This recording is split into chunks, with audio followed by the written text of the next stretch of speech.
So this video is really intended for artists and musicians. I'd say mostly musicians I think this applies to, but I think it does apply broadly in the arts as well. And I'm trying to provide a bit of a counterbalance because there's particularly recently a very popular idea that you should never do anything for free. You should always get paid for your work if you're an artist. And yeah, I'd like to provide an alternative perspective on that because I do think this idea is kind of harmful, both to the artists themselves and also the arts in general.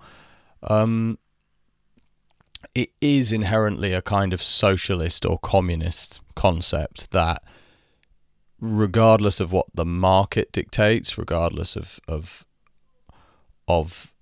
the value that something is able to kind of independently generate in the market, it inherently deserves some kind of compensation. That is a kind of socialist or communist concept, and for the most part, we don't really live in a socialist or communist world. And most of us accept that. I understand a lot of people in the arts are very left-wing, very socialist, but in general, in most areas of life, we kind of understand that what we do and what we pay for things and what things are worth is determined by the market. The first and most obvious problem is that music in particular it's essentially worthless now because there's so much of it. There's a ridiculous amount. Not only are so many people musicians, but AI can make good music. There's decades of music, backlogged, and it's a thing that not only is for many people a job or at least something that they aspire to do professionally, but is also a hobby for so many people. So there's plenty of people who they don't actually want it to be their career, but they love doing it. It's also very easily replicable, like online. You can just, whenever it was in the 2000s when we all discovered you could just steal MP3s and reproduce them, and that led to streaming because they had to come up with a solution to this. So people say it's very unfair, Spotify don't pay people this or that, and I've never agreed. I've always felt that was the wrong way to look at things because basically the reality of how easy it is now to just take an MP3 and email it to someone. You don't even have to use a file sharing thing. You can literally email someone a song you've got. So as soon as music became digitized, it became much easier to copy and obtain. So that just lowered the value of it. It was just the reality. And I'm not saying there's nothing that can or should be done about that, but that's just the reality of the situation. And that's why we have streaming, because they had to compete with illegal downloading, and they won, in a sense. They won. I mean, people don't really, in most countries, people still do, like in Russia and stuff like that. I think torrenting is quite popular, but for the most part, people don't torrent albums anymore. They don't use LimeWire and Kazaa and things like this to download MP3s. But they had to adapt. They had to adapt to the market, basically. Not only was it easy to steal music, depending on whether or not you view it as stealing, but many people also were very happy and are very happy to give their work away for free. They just want people to hear it. So it's a lot of artists like JPEG Mafia. You can download all of his stuff for free on Bandcamp. You can pay for it elsewhere, but I think you can download all of his stuff for free. Lil B famously kind of just released ridiculous quantities of music. They were always free mixtapes. He just wanted to generate a name for himself. So for him, it was much more important to generate a name for himself than to get paid in the short term. And there's to name two is almost implies that there aren't, thousands of artists who have been quite pleased just to get downloads and didn't care about whether or not they were getting paid for them. Myself included, to be honest. I just want people to hear my music. Obviously, eventually I would like if it was my career or if it was something that was self-sustaining, but more than anything, I want people to hear it. I want it to have an impact. So anyway, the value has just been greatly depreciated. In this sense, people often compare it to things like plumbing. They'll say you wouldn't ask a plumber to work for free. Right. I mean, plumbers, when they're at home, They aren't going, oh, I love working on like shit-covered pipes, and I'm going to just do that because I love it, because it's my passion. They're doing it because there's a demand. That's the only reason a plumber is coming to your house and rolling around on the floor and sticking his hand into dirty places and changing pipes and doing grouting and stuff. The only reason they're doing it is because there's such a sufficient demand for it that you're willing to pay them. There are other household chores that there isn't a sufficient demand for. So there's no one, people can't make a living doing it because people are happy to do it themselves, or they don't need it, they don't want it as much. But when your pipes break, you think, I guess I could maybe attempt this myself, but I want someone else to do it. I want it done well. So there's a sufficient demand. So plumbers, get paid. If, 25% of the people on earth loved plumbing and it was their dream to be a plumber, and all they wanted to do in their free time was plumbing, then plumbing would probably be free most of the time. But we don't live in that world. We don't live in that reality. There would still be plumbers who were so good and so in demand that they made a living from it. But basically, plumbing would be free. So again, that's the case unless you live essentially in a communist society, and we don't. So you can pick and choose and create little pockets of communism, and that's people's right to do. But essentially, this concept that people are buying into is basically, pocket communism. So there's that, yeah, and there's other aspects of it that I find. I mean, for example, JME, the rapper, the grime MC, he, I think recently has begun, like, a lot of his music, you can't get it online. You have to come to a show and buy it. And I think it's interesting when people find unique ways of distributing things and getting their music out to people. That's their choice. I think it's kind of sad. There are people who live in, like, Brazil or China or whatever, who like his music and they just want to hear it. And at the end of the day, that to me is what's great about music, is, like, connecting people with each other, with different things, and just appreciating and enjoying art. Like, that's what it's about, really. And I feel, oddly, although this is a kind of, sometimes the stuff I'm talking about in this video is oddly communistic, it's also oddly commercial. It's an oddly commercial mindset at the same time. It's kind of like incongruent with itself, because I feel there used to be more of a sense of, like, you make art because you love it and because you believe in it and because you want people to hear it, or because you just have to do it to express yourself. And now it's like, no, this is my value and I get paid. And in a way, I think, ironically, that cheapens it. I would rather play for free for 100 people who my music resonated with than get paid, 100 euros to play for 20 people who didn't care, but who paid me because they felt that it was fair. Like, I would think, I don't want to do that show. I can earn that money elsewhere. I'd rather have a day job and then actually reach people with my music and earn money doing something else, for the time being at least, and then actually reach people and connect with people via my music. So I think it can be a sort of arbitrary measure of whether or not you're being valued, and it also ignores the fact that a lot of the time, by giving someone your time, by saying, I don't know who this artist is, they're doing a gig, it's free, I'll go, I'll watch, and staying until the end of your set, even if they're not particularly enjoying it, that to me is a form of payment. I mean, people have busy lives, they work hard, doing things most of the time they don't love doing, by the way. They don't love doing probably as much as you love making music. They work hard, they have limited free time, and I don't really believe that they owe you anything. I don't believe they owe you their time. I don't believe they owe you their money.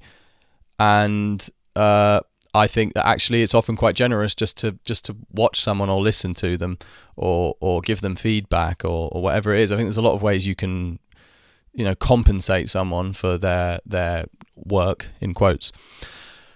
Yeah, so it's not like plumbing. Also, when you're learning to plumb, you do plumb for free. I don't know if plumb is the verb. You do plumb for free. I'm going to use it as a verb. You do plumb for free. You have to, in order to learn how to plumb. You just aren't doing it in a situation where there is a demand for you to do it. but you're still plumbing. The same thing with music. You make music all the time without being paid for it. So one of the quotes I saw today, I've been reading people's opinions on this. Someone said, "Skilled labor equals deserve to get paid, and music is skilled labor." Well, okay, if it's labor just to perform or play music, then you're doing, in quotes, labor, which again is to me is an ugly way to refer to music, all the time, and you're not getting paid for it. So yes, you're doing it at a venue, but unless you're generating sufficient money for them, or even a notable or significant amount of money for them, then what are you being paid for? You're doing the same thing you're doing at home. You're just doing it here. You're doing it in a venue, but it's either earning a very negligible sum for them that like maybe covers their costs to have you there, or it's earning so little extra that you haven't really leveraged it into anything where you have a reasonable expectation of making money. It's not creating value, it's not turning you or whatever you're offering into something valuable enough to necessitate that, because they can say, okay, yeah, this is earning me money, but there's plenty of other people who would be happy to do that same thing for free, and this person isn't so good yet that I just can't, I have to pay them. That's like a must have or must sort of take opportunity. So there's that. And even if you take this concept of kind of, labor, it's labor. I could work really hard building something, right? Like some sort of design, some kind of structure or building. But if no one wants it, then it's not worth anything. I could go, but this was labor. This was skilled labor. Nobody asked me to do it. Like, nobody demanded this from me. I chose to do it. So I can't go, I deserve to get paid. And I do think it's a strangely entitled mentality. You've created something that nobody asked you to create, and now you're demanding to be paid for doing it. So yeah, I think that's wrong. There's the ethical component of it, which I don't think has any real place here. There's also the practical component. So I kind of disagree on both fronts. Practically, I don't think it's the best thing. I don't think it's a good thing at all to advise like young artists, never work for free, never work for free. Most of the time you're saying don't have a career, basically. Those people who are now at a stage where they can once in a while get, £100 for doing a gig, they're talking out of their arses. They did loads of gigs for free. They're called open mics. Every musician or comedian who's ever made it has done a lot of gigs for free. They've done a lot of open mics, almost always. If they didn't, or they don't, they went to some sort of art school where they basically paid to meet other artists. They didn't learn anything there. They paid to meet other artists and to network. They probably come from a wealthy family, so they can afford to be stubborn and take a kind of egoic stance against what they feel their value is, and they were part of some sort of community where they all go to each other's gigs, and it's a bunch of other musicians in the crowd. They go to each other's gigs. They're circulating the same money around over and over again. They all buy so and so's record. So and so buys theirs. They're on like little like mini labels, which are like little communist labels. Basically, they all buy each other's music. So it's like, I'm earning money for my art, but you're not, because part of the sort of unwritten contract of this is you have to go to the other shows and buy tickets. You have to buy the other albums that the other people make just to prove a point, just because you feel that's, just some sort of nonsensical principled stance on it. And meanwhile, all you're doing is shutting out other people and keeping them away from it. And that's not, I don't think that's a good thing. So I've encountered this a lot recently. I've been trying to put on some shows, and I've been finding all these artists and trying to just get something going, because there's not much of a scene where I live, and I really want there to be. And I'm trying really hard to do it. And I find people where I think, oh, this would be great if this person played. And they're people who are a similar level to me. They're not. I haven't actually done a show in 6 years since I moved to Spain, because I incorrectly felt, oh, there's not really an appropriate environment for me to do it, and now I'm trying to kind of like make things happen, and and I'm trying to put on like kind of variety shows and stuff. And I've had a number of people kind of like attack me and say, how dare you ask people to do these shows for free? And it's like, I'm doing them for free. I'm organising them for free. I'm doing all the work and I'm not receiving a penny. And I would love it if we could all get paid. I would love that, you know. But like realistically, if I do that, again, it's going to be the person's sister or friend or boyfriend who might buy a ticket. They'll be like, you know, 8 or 9 tickets sold, barely anyone will see it, and we'll all sit there wanking ourselves off, and it'll be a waste of time, basically. And a lot of people are not at a level, to be honest, that really, I think, where it's really worth the money to see them, to be totally honest. I think, like, I think that requires a certain level of experience of playing live, where it's really, you know, worth money to actually see it. Yeah, I don't agree at all, and I'm having all these roadblocks, and I understand. By the way, I should clarify: if someone just doesn't want to do it, that's their choice. I don't really care. Like, that's up to them. If someone just says, "No, I don't want to play unless I'm getting X amount of money," okay, fine. Like, I don't. To me, it's a bit strange, but that's totally your choice. But the ethical stance people take against it is, I'm finding really annoying, and I've had people attack me as though I'm like scamming people, and it's like I'm not doing anything wrong whatsoever. I could sit at home crying about the fact that no one wants to pay me to do a show, because fucking no one wants to pay me to do a show, trust me. Like, the most I've ever received, I used to do gigs in England, not many, and the most I've ever received was 20 quid, and I have like an okay following online. At times it's been quite good, you know. I've had some level of kind of success in some ways, and the most I ever got paid, I think I got paid once, and it was 20 quid. So I can go, I'm not doing a show until someone gives me 100, because that's what I'm worth. Well, if no one's giving me that, I'm not worth a fucking 100, am I? Basically, you're worth what someone's willing to pay for you. So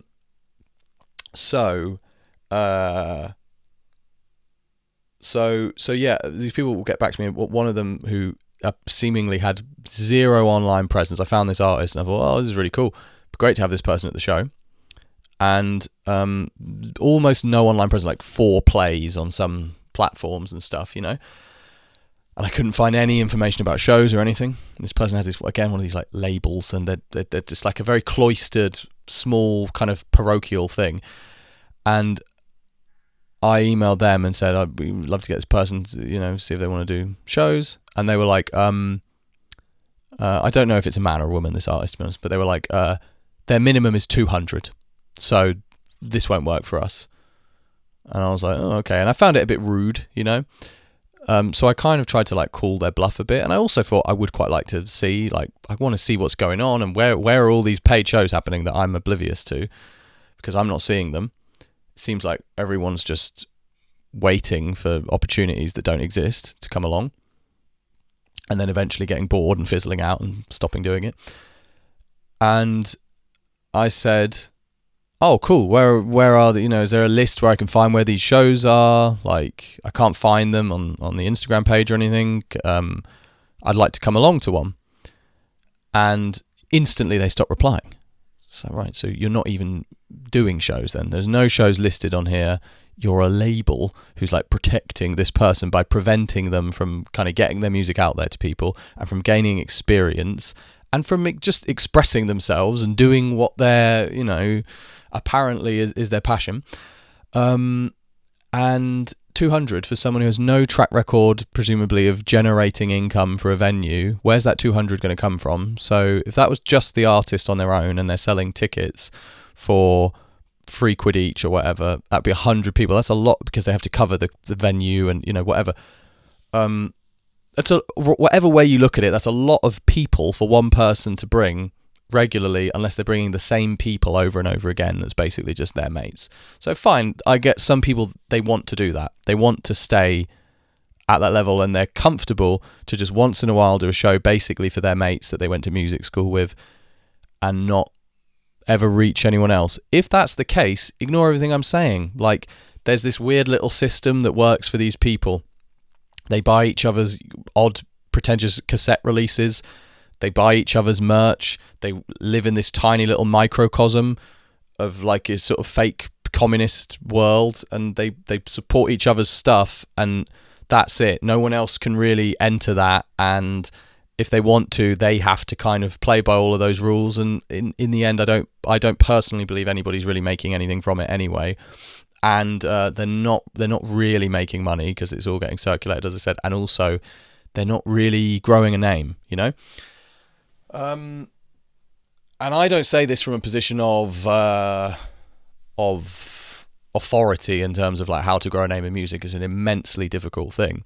I haven't managed to achieve it myself. I think the main reason I haven't achieved it is because I wasn't willing to do shows, and I had a different reason for being stubborn. My reason was always, it's not my crowd, you know, this is all acoustic, this is all rock, they don't want me here doing my weird rap. And if I went to hip-hop shows, again, it's not my crowd, it's too hip-hop, it's too street, they don't want me here. So I never really did shows.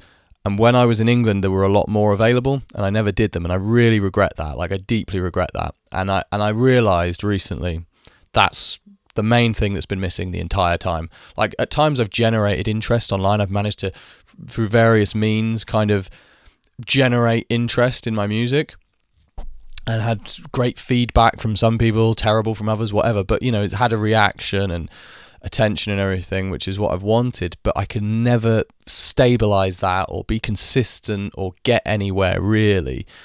And I've realized in hindsight, if I had just been doing gigs all the time, like, that would have been very different, at least, you know, and it would have presented a lot of opportunities. And sometimes when I did do them, someone would buy like a t-shirt from me and then go and buy one of my fucking EPs or whatever, you know. And I was still like, oh, there's not the right place for me to do it. And I worry too much about all this bullshit, and I wish I'd just done as many as humanly possible. Not completely wasted my time, obviously. Like, one time I went to a pub open mic, and it was like a pub, like, and there was like old ladies in there, and I was doing these really sort of gross raps and stupid stuff, like horrible. I did this horrible performance, and I felt bad, and everyone was silent, and it was just like a pub of like people who are never ever in a million years going to like my music, you know. It's like experimental rap, and it was just that's a waste of time. Like, I would agree that stuff is a waste of time. But still, I wish I'd just done a lot more, basically done as much as I could and tried to make things happen. And I think that a lot of people are being brainwashed at a crucial time in their sort of career or development. They're being kind of brainwashed into thinking like, you have to, you know, it has to meet these minimum requirements or these standards, and I just think it's harmful. And a lot of these people, to be honest, like, they're not getting enough experience to even be. I don't think right now. I think quite soon I can be, where, like, you know, I could be worth the money for someone to pay for. But I think at this level, I mean, I haven't done a show in 6 years. So what is someone paying for? Like, you know, if a plumber hadn't done plumbing in 6 years, he's like, yeah, I think I remember how to do it. I might get nervous and fuck it up, but you can pay me up front anyway. You can trust me. You'd be like, no, that's all right. You know, if you can maybe have a look for free, but I'm not, and I'll see how you get on, and I'll observe you and see if it might be worth paying you, but I'm not going to, you know, otherwise I'll just pay someone more reliable and trustworthy who has a better reputation. So yeah, you know, these people, it seems like it's, I don't know. I think it's a waste. I think it's a waste of, you know, you get one life and you can be stubborn and try to bend the world to your will, or you can just do shit and try and make something happen. And I would much rather make something happen and be out there doing stuff. There are a lot of potential counter arguments to this. I'll get into in a minute. A couple of other things though. I mean, look at football, right? Neymar, he sold for something like 100 million or whatever. I can't remember what it was that PSG paid. I think it seemed high at the time, and now it seems quite normal. I think it was like 90 million or something, or 100 million. Is Neymar, as a human being, worth 100 million? Like, what determines what Neymar is worth? You know, like, Neymar is not he doesn't have an inherent value. He's a human being. He doesn't have, there's no inherent value to Neymar. Neymar's value is just dictated by the market. a footballer is worth whatever someone is willing to pay for them. If a club offers 100 million for Yaya Sanogo and the other clubs say no, and the club has to pay 101 million, then Yaya Sanogo essentially at that time is worth 101 million, regardless of what you think. And there might be other players who just no one wants to buy them. You can go, no, he's worth this. And I understand when we're speaking subjectively, we can say that. It's valid to say, I think that, a club should pay this for him. But essentially, they're not worth anything. They're worth what someone is willing to pay for them. So there are tons of footballers in the lower leagues playing at amateur level who work just as hard, probably harder than Neymar, to be honest. I mean, he gets ill every time it's his sister's birthday, or there's some sort of event in Brazil. He's like, oh, I'm injured. My knee's bad again. I have to go and just chill out at my sister's lavish birthday party. But there are plenty of people in the lower leagues or the amateur, division who work just as hard as him, who want it to be their job. And you could say it's skilled labour. Equals deserve to get paid. But like communism doesn't exist in football, They're like, no, I'm not. No one wants me yet. So no one wants to pay me. If I'm good enough, when I get good enough, someone will want to pay me. And a lot of those players will work really hard and will never get paid. Or a lot of them have the talent and they won't work hard and they'll feel entitled and they'll go, I'm not going on trial there. I'm not doing this. I'm not doing that. And they'll squander it. And that's up to them.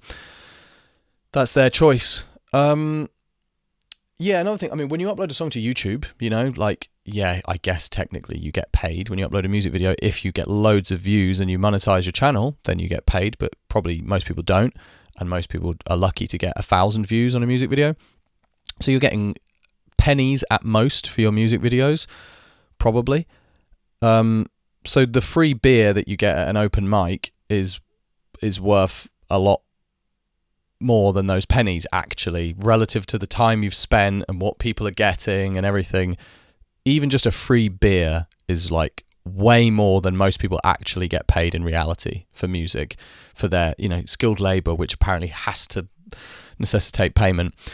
So there's that. The open mics never come under any criticism as well. Like, no one ever attacks open mics for people playing for free. The only difference is there's not a fixed schedule of performers. That's the only difference.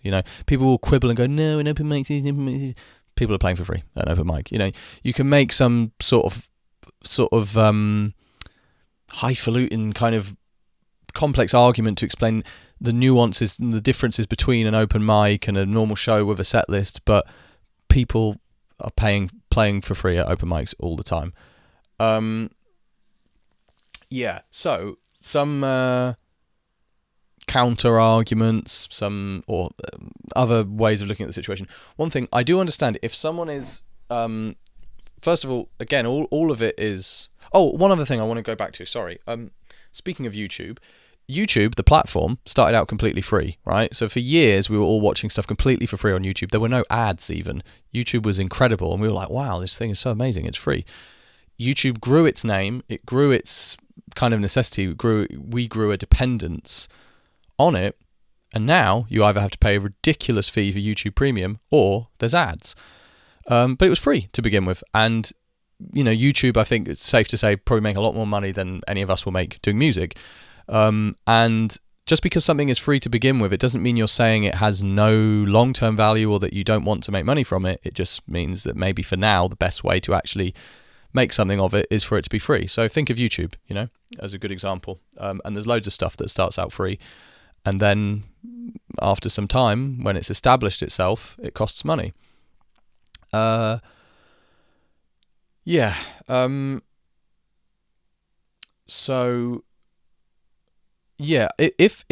an event is receiving money and they're not paying the musicians, I think that's very scummy. Like, if they're making money from the event and they're not paying you, I think it's wrong. I still think if you want to do it, it's up to you. If you think it's worth it for you and you will gain something from it, it's about what you will gain by doing it. But to me, it's very scummy. I would never do that. I would never run an event and make, a few €100 and not give any to the performers. That's completely wrong. So I'm not defending that.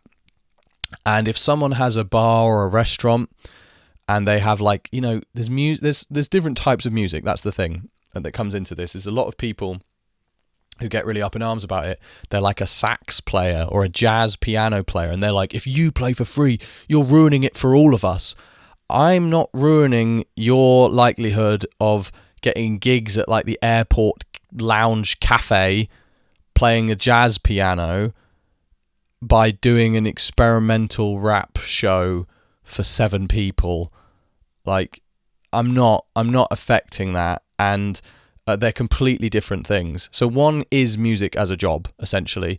You're being told, this is what you can play, this is how long, this is where you'll play it, this is the style we want, this is what you're allowed to do, this is what you're not allowed to do. There's not really, that is art, it's creativity, but it's very much in a box and it's commercial. They're saying you need to do this and it serves this purpose. You're not exhibiting your art, you're following a script, essentially, of like, we want someone to be like brr, brr, brr, brr, in the background while people eat their dinner. So they're not there to see you, you're doing a job. And again, I mean, if you wanted to do it for free, fine. I wouldn't see the point of doing it for free, because you're, other than maybe you might find it fun, you're not really showcasing anything. You're doing a job as a musician. It's the same as like session musicians. That is much more akin to a job, because there's a spec, there's a job spec there. So that's very different to saying, I've made this thing, I've made this concept album, for example, and I want people to hear it. I want people to, look at this work I've created. That's very different, because no one asked you to do that. There's not a job spec there. You created the job spec. It was your idea to do this. So if you want people to hear it, in my opinion, it's up to you to just try to accomplish that in some way, and not think that there's some entitlement or that people should hear it, or that they have to. So yeah, I do think there's a big difference there between those different types of musicians and artists, and different types of performances as well. And if someone asked me to do a jingle or something for free, well, I would probably tell them to get fucked.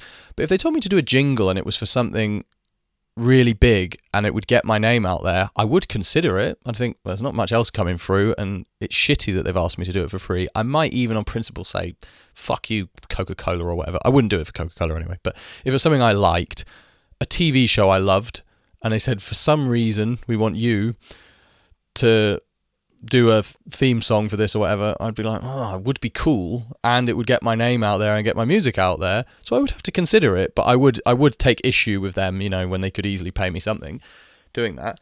But yeah, generally, if it was something I had no interest in and it wasn't my art, it wasn't benefiting me, it didn't feel like I was expressing anything that I wanted to express, like a shitty, boring, commercial thing, I wouldn't consider doing it for free. And I understand much more why people would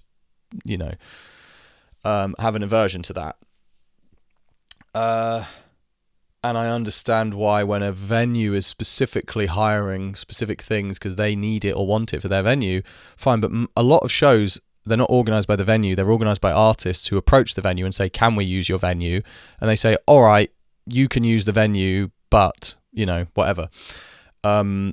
You can use the venue, so we'll get some benefits and people will buy some drinks, you'll bring your friends in, and you can use our venue for your little show that we don't care about, basically. And so that's very different to a venue going, okay, we need someone to play music in the bar and let's try and be stingy about it and get someone for free. They're different things. The undercutting thing, again,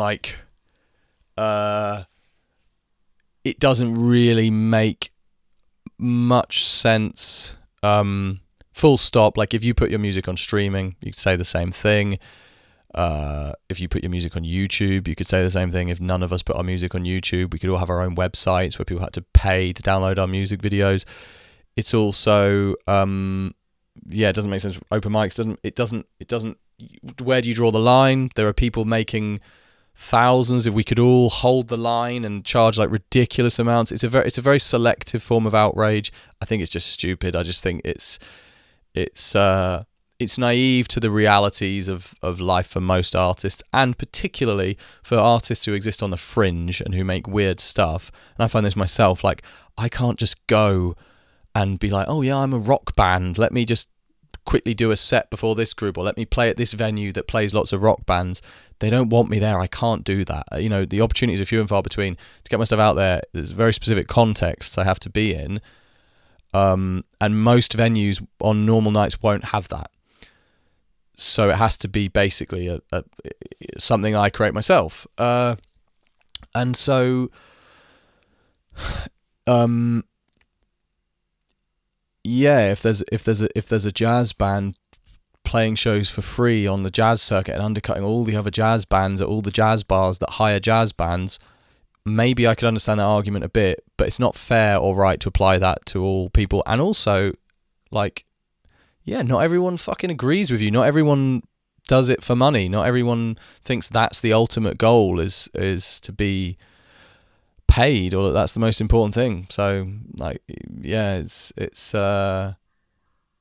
you don't even have to look at it as a job, you know. Art used to be a thing that people just did. Art wasn't always a commercial thing. Art was a thing, ironically, if you're being communistic about it, you know, that was communistic. The art itself was communistic, not the money. So people would sing together, play music together. It was a thing that people just did, you know. People sang, like people. That's where like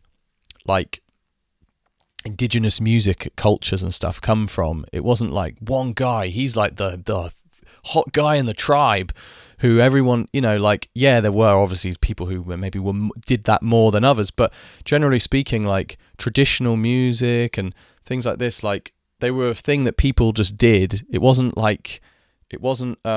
music kind of belongs to everyone, and music wasn't a thing that a select group of people specifically did. And I think now we're in circumstances that facilitate kind of returning to that a bit, because so many people do music, it's so accessible. I think it makes sense to go back to that a bit, where music is not a binary yes or no career or professional. It's just like a thing that's around, a thing that people do, and a thing that people kind of share. And I don't know, yeah. So basically, yeah, do what you want to do, obviously. I've got to do what I tell you. That would be good for me if I could just order you all around like my little minions from here. I could be like one of those little communist labels, and I could make you all buy my stuff on Bandcamp. You get a little postcard with it, a little handwritten postcard. Make you feel more of a connection with the work, yeah? I could, yeah. But no, just do whatever you want, obviously. If you don't want to do it, you don't want to do it. But I just wanted to put this out there because I think a lot of people are very strongly insist to others that they should never do it, and it's the wrong thing to do, and it's not right. And another argument they make is, oh, if you start doing shows for free, people will assume you're always going to do them for free. People don't know, they don't know what your history is, and they don't.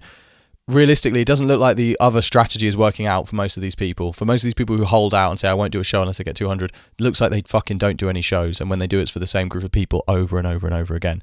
So I think that's bollocks. As I said, you know, most of your favourite artists did hundreds of open mics. Most comedians did so many open mics. And often comedians work for years before they get paid a penny. And it worked out well for them, you know, and they had the opportunity to be shit, to learn by being shit. So yeah, I find this attitude to me often a bit pompous. I do understand some people, that's just their personal preference, that's up to them. But as I said, yeah, I wanted to put this out there so that people see that there's another way to look at things. And I think that's important. I think it's important because I think, you know, someone might have gotten in my ear when I was, not would have made a difference, I didn't do any shows, but were I doing them, I think it would have been beneficial for me to do as many as I could have done, as I said. And someone could have gotten in my ear and said, you need to stop this, stop doing all these shows for free, you shouldn't do it. You know, we don't do it. You know, these older musicians who've had the opportunity to come up and make something for themselves, we don't do it or whatever. And I might have listened to them, and I see people asking it on Reddit and stuff, should I do shows for free? And people are like, would never work for free.